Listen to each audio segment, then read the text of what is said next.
अंबिका लाल साड़ी पहने हुए एक पेड़ के इर्द गिर्द घूम रही थी। उस समय रात के करीब 12 बज चुके थे। वो पेड़ अंबिका के घर के सामने ही था। ऐसा लग रहा था जैसे कि अंबिका कोई पूजा पाठ कर रही हो। तभी उसका पति महेंद्र वहां आया और उसने अंबिका को कहा, अरे कितनी बार कहा है कि ऐसा कुछ नहीं होता है, लेकिन तेरी भी दिमाग में कुछ घुसेगा ही नहीं, क्यों करती रहती है इस पेड़ की पूजा।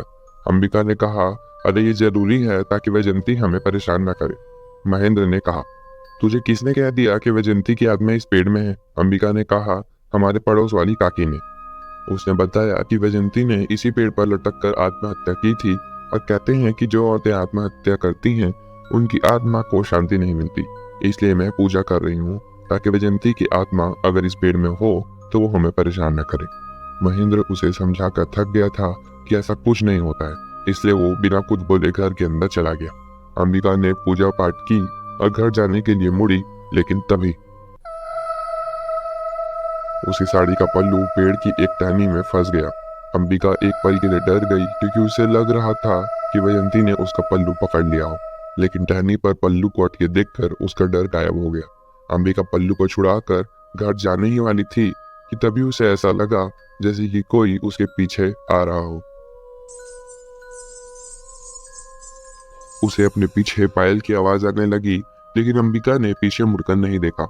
वो बस जल्दी जल्दी चलने लगी, पर इससे पहले कि वो घर की दहलीज पर कदम रख पाती, अचानक किसी ने उसके लंबे बालों को पकड़कर पीछे की तरफ खींचा और उसके हाथ से पूजा की थाली गिर गई।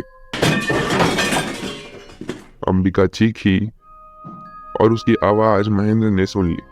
वो तुरंत भागते हुए बाहर आया और उसने देखा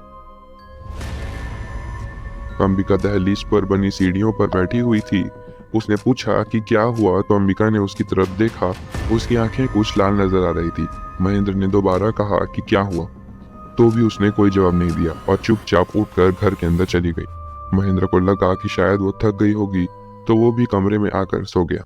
रात के 2 बजे अंबिका की आंखें खुली और उसने महेंद्र की ओर देखा। फिर वो उठी और सीधे किचन की तरफ जाने लगी। वहां जाने के बाद उसने सारी चीजों को एक बार गौर से देखा। वो कुछ अजीब सा बर्ताव कर रही थी। फिर करीब 5 मिनट के बाद ही उसने वहां पर बर्तन पटकना शुरू कर दिया। की आवाज सुनकर महेंद्र, उसके पिता और उसकी माँ तीनों किचन में आ गए। उन्होंने जब अंबिका को वो सब करते हुए देखा तो उनके होश उड़ गए। महेंद्र ने उसे रोकने की कोशिश की, लेकिन जब अंबिका ने उसे देखा तो अचानक उसको गुस्सा आने लगा और वो महेंद्र पर ही बर्तन फेंकने लगी। सब उसकी ऐसी हरकत देखकर हैरान हो गए थे कि तभी अचानक से अंबिका किचन में ही गिर पड़ी। महेंद्र की माँ कांता ने कहा, क्या पागल हो गई है क्या ये? क्या हुआ है इसे? महेंद्र को भी कुछ समझ नहीं आया कि अंबिका ने ऐसा क्यों किया। वो उसे उठाकर कमरे में लेकर गया। फिर अगले सुबह जब अंबिका उठी तो महेंद्र ने उसे उसकी रात की हरकत के बारे में पूछा और अंबिका ने जो जवाब दिया वो सुनकर उसके होश उड़ गए। उसने कहा, जब तुम्हें गुस्सा आता था तब तुम भी तो ऐसे ही बर्तन फेंकते थे मुझ पर। ये कहकर वो चली गई और महेंद्र की जैसे सांसें अटक गई। उसे समझ नहीं आया कि अंबिका ने ऐसा क्यों कहा। फिर दोपहर तक अंबिका किचन में ही काम करती रही। महेंद्र को कोई काम नहीं था तो उस दिन वो भी घर पर ही था। खाने का समय हो गया और कांता ने अंबिका को खाना परोसने को कहा। अंबिका खाना लेकर आई और खाने में उसने चिकन बनाया था, जो कांता और बाकी लोग छूते भी नहीं थे। महेंद्र ने उस पर चिल्लाया, पागल औरत, तुझे पता है हम ये नहीं खाते। हमारा दम नष्ट करना चाहती है। उठा इसे और बाहर फेंक, पूरी रसोई गंदी कर दी। कांता भी बहुत गुस्से में थी, लेकिन उन सबका गुस्सा देखने के बाद भी अंबिका ने चिकन नहीं फेंका। उसने टेबल के ऊपर से चाकू उठाया और महेंद्र के गले में रख दिया। कांता, महेंद्र और महेंद्र के पिता वैष्णव तीनों उसे दंग होकर देखने लगे। अंबिका ने कांता से कहा, चिकन खा वरना मार दूंगी तेरे बेटे को। उसकी आवाज कुछ बदली हुई सी थी। कांता और वैष्णव जैसे हक्के बक्के रह गए थे। अंबिका महेंद्र को मारने की धमकी दे रही थी और इसलिए कांता और वैष्णव ने ना चाहते हुए भी चिकन खा लिया। तब जाकर अंबिका ने महेंद्र को छोड़ा और कहा, अब मालूम चला होगा कि मुझे कैसा लगा था जब तुम लोगों ने मेरे साथ ये किया था। कांता, वैष्णव और महेंद्र के रोंगटे खड़े हो गए। अंबिका वहां से चली गई और फिर कांता ने जाकर सबसे पहले तो उल्टी की। उसने रोते हुए कहा, अधर्म भ्रष्ट हो गया मेरा, छी। फिर उसने एक मटकी पानी अपने सर पर डाला। महेंद्र ने कहा कि अंबिका वैजंती जैसा बर्ताव क्यों कर रही है। वैजंती का नाम सुनते ही सबके चेहरे का रंग उड़ गया। तीनों डर के मारे कांप रहे थे। महेंद्र तुरंत कमरे में गया ये देखने के लिए कि अब अंबिका क्या कर रही है और जो उसने देखा वो देखकर उसके पसीने छूट गए। अंबिका बिल्कुल वैजंती की तरह ही तैयार हो रही थी। बालों में गजरा, हाथ में चूड़ियां, कानों में बड़े बड़े झुमके और बंगाली औरतों की तरह साड़ी पहनी थी उसने, जबकि वो बंगाली नहीं थी। महेंद्र डर के मारे कमरे के दहलीज के पास ही खड़ा रहा। तभी अंबिका ने एक गीत गुनगुनाना शुरू कर दिया जो अक्सर वैजंती गाया करती थी। महेंद्र ने डरते हुए कहा, अंबिका। अंबिका ने महेंद्र की तरफ देखा और अजीब तरीके से मुस्कुराई। महेंद्र को और डर लग गया और वो कमरे से भागकर अपने माँ बाप के पास चला गया और उन्हें सारी बात बताई। कांता और वैष्णव ये सब जानकर डर के मारे कांपने लगे। उन्हें समझ ही नहीं आया कि अंबिका वैजंती जैसा बर्ताव कैसे कर सकती है। तभी अंबिका कमरे से बाहर आई और उसने कांता से कहा, ए बुढ़िया, घर में इतने सारे काम हैं, कौन करेगा, चल बर्तन मांज। कांता उसे देखते ही डर गई। वो डर के मारे उठी और तुरंत काम में लग गई। उस दिन अंबिका आराम से घर पर बैठी थी और अपनी सास से काम करवा रही थी। इतने में ही आवाज आई। तभी अंबिका को गुस्सा आ गया।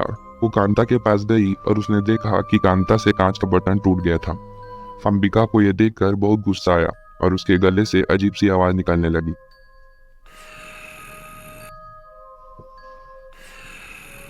कांता डर गई। फिर ना जाने अंबिका को क्या हुआ जो वो कांता को थप्पड़ मारने लगी। वो उस पर थप्पड़ बरसाए जा रही थी। कांता उससे विनती कर रही थी कि वो उसे छोड़ दे, लेकिन अंबिका ने उसे बाल खींच खींच कर मारा। तभी महेंद्र और वैष्णव भी वहां आ गए और दोनों ने जब कांता की हालत देखी तो दोनों के होश उड़ गए।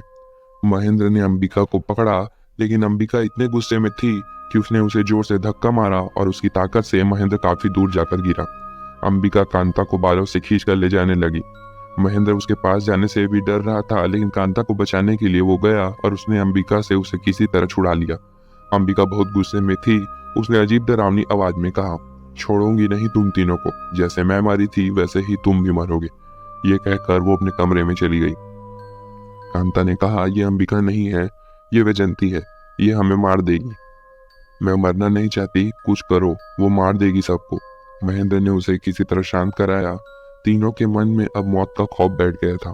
फिर उसी रात महेंद्र कमरे में जाने से भी डर रहा था, इसलिए वो बाहर हॉल में ही सो गया। तभी उसको आवाज आई। वो उठ गया। ये आवाज बाहर से आ रही थी। उसने खिड़की से बाहर की ओर झांका और देखा कि बाहर पेड़ पर एक झूला बांधकर अंबिका झूला झूल रही थी और हंसे जा रही थी। अंबिका ने खिड़की की ओर देखा और कहा, सब मरेंगे, सब मरेंगे। महेंद्र के रोंगटे खड़े हो गए।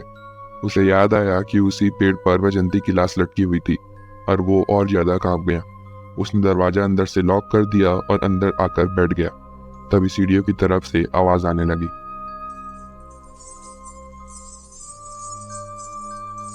महेंद्र ने सीढ़ियों की ओर देखा और उसके होश उड़ गए। सीढ़ियों पर अंबिका खड़ी हुई थी। महेंद्र ये देखकर चौंक गया कि वो अंदर कब और कैसे आ गई। अंबिका मुस्कुराकर अपने कमरे में चली गई। अगले ही दिन महेंद्र गांव के मंदिर के पुजारी के पास गया और उसने अपने साथ होने वाली सारी घटनाओं के बारे में उसे बताया। तो पुजारी ने पूछा, वैजंती की कोई इच्छा अधूरी थी क्या? अक्सर इच्छाएं अधूरी होने के कारण भी आत्माओं की मुक्ति नहीं मिलती है। महेंद्र को समझ नहीं आया कि वो क्या कहे, क्योंकि वो उसके बारे में ऐसा राज जानता था जो कांता और वैष्णव के अलावा किसी को भी नहीं पता। पुजारी ने कहा कि वो ऐसे में उस बाधाओं से मुक्ति नहीं दिला सकता, क्योंकि वो उसके बारे में कुछ नहीं जानता है। तो महेंद्र ने बताया, पुजारी जी, मैं पापी हूँ। मुझसे और मेरे घर वालों से बहुत बड़ी गलती हो गई है। वैजंती ने आत्महत्या नहीं की थी, बल्कि हमने ही उसे मारा था और बचने के लिए उसकी लाश को पेड़ से लटका दिया। पुजारी जी दंग रह गए और फिर कुछ सोचने के बाद उन्हें कुछ समझ आया। उन्होंने कहा, हमारी संस्कृति में एक कथा है कि जिसके अनुसार ऐसी औरतें जिन्हें अपने पति द्वारा मार दिया गया हो, वो शाक चुन्नी बन जाती है, और शायद वैजंती भी बन चुकी है।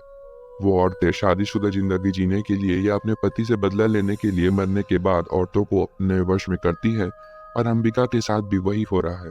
वो बहुत खतरनाक होती है और अगर उसका लक्ष्य बदला लेना हो तो वो अपने शिकार को तड़पा तड़पा कर मारती है। इससे बचने का उपाय मैं नहीं जानता।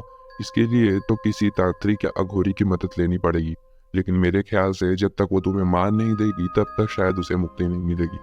महेंद्र की जैसे सांसें थम गई। वो घर आ गया और घर आकर उसने देखा कि उसके माँ बाप कितने डरे हुए थे। लेकिन वो कुछ नहीं कर पा रहा था। फिर उसी रात कुछ ऐसा हुआ जिसने सारे गांव वालों को चौंका कर रख दिया। रात के करीब 1 बजे जब सब लोग सो रहे थे, तब अंबिका चाकू लेकर कांता और वैष्णव के कमरे में गई। वो चाकू खून से रंगा हुआ था। उसने दोनों को गहरी नींद में सोता हुआ देखा तो उनकी ओर बढ़ी और एक ही पल में उसने दोनों की आंखें फोड़ दी। उसकी आवाज सुनने वाला कोई नहीं था, क्योंकि उनके कमरे में आने से पहले अंबिका ने महेंद्र को भी मार डाला था।